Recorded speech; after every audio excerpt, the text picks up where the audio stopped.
News కాసేపట్లో Telangana assembly సమావేశం అవుతోంది. మత ప్రాతిపదికన రిజర్వేషన్లు వ్యతిరేకిస్తున్న బీజేపీ అనుబంధ సంఘాలు అసెంబ్లీ ముట్టడికి ప్రయత్నించే అవకాశం ఉండడంతో అసెంబ్లీ ప్రాంగణంలో కట్టుదిట్టమైన భద్రతా ఏర్పాట్లు చేశారు.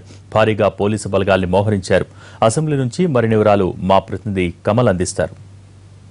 అసెంబ్లీ ప్రత్యేక సమావేశానికి సర్వం సిద్ధమైంది. ఒకవైపు ముస్లిం రిజర్వేషన్ల బిల్లును వ్యతిరేకిస్తున్నటువంటి బీజేపీ బీజేవైఎంలు ఆందోళనకు పిలుపునివ్వడంతో అసెంబ్లీ పరిసర ప్రాంతాల్లో భారీగా భద్రతను ఏర్పాటు చేశారు. క్షుణ్ణంగా తనిఖీలు చేసిన తర్వాతనే అసెంబ్లీ ప్రాంగణం లోపలికి అనుమతిస్తున్నారు. ఇటు నాంపల్లి రైల్వే స్టేషన్ వైపు నుంచి, ఇటు బషీర్బాగ్ వైపు నుంచి, ఇటు రవీంద్ర భారతి వైపు నుంచి కూడా వచ్చేటువంటి 4 కూడళ్ల నుంచి కూడా అసెంబ్లీ వైపుకు చేరుకునేటువంటి ప్రాంతాలన్నిటినీ కూడా పోలీసులు తమ అధీనంలోకి తీసుకున్నారు. ఎవరిని కూడా ఇటువైపుకు అనుమతించినటువంటి పరిస్థితి. ఈరోజు ఆదివారం కావడం మార్నింగ్ వాకర్స్ అంతా కూడా అసెంబ్లీ పక్కన ఉన్నటువంటి పబ్లిక్ గార్డెన్స్ లోకి రావడంతో కొంత ఇబ్బంది తలెత్తింది. వారందరినీ కూడా నచ్చజెప్పి పోలీసులు ఎవరిని కూడా లోపలికి అనుమతించేది లేదు, 8 గంటల తర్వాత ఎవరిని అనుమతించమంటూ చెప్పడంతో నిరాశగా అంతా కూడా ఈరోజు వెనుదిరగడం జరిగింది. ఈ ఒక్క రోజుకు బయట ఏర్పాట్లు చేసుకోవాలంటూ, ప్రత్యామ్నాయ ఏర్పాట్లు చేసుకోవాలంటూ కూడా పోలీసులు సూచించారు. మరోవైపు ఇటు అసెంబ్లీ పరిసర ప్రాంతాల్లోకి ఇప్పటికే కొంతమంది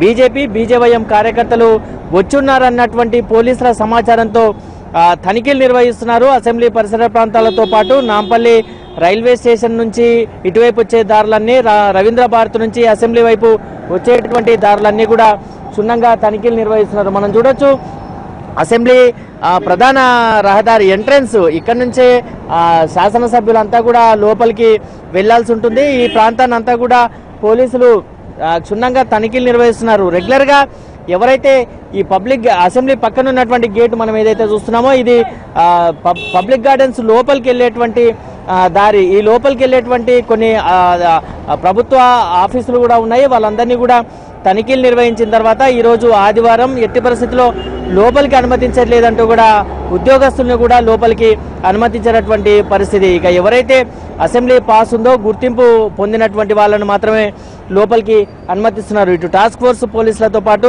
ప్రత్యేక పోలీసు బృందాలు, ఉన్నతాధికారుల పర్యవేక్షణలో అసెంబ్లీ పరిసర ప్రాంతాలన్నా కూడా భద్రత కొనసాగుతున్నటువంటి పరిస్థితి. ఎలాంటి అవాంఛనీయ సంఘటనలు జరగకుండా అసెంబ్లీ సమావేశాలు పూర్తయ్యేంత వరకు కూడా భద్రతను కొనసాగిస్తామని చెప్పి కూడా పోలీసు ఉన్నతాధికారులు చెప్తున్నారు. అసెంబ్లీ ప్రాంగణం నుంచి కెమెరా పర్సన్ ఫనీతో కమల్, ఎన్టీవీ, హైదరాబాద్.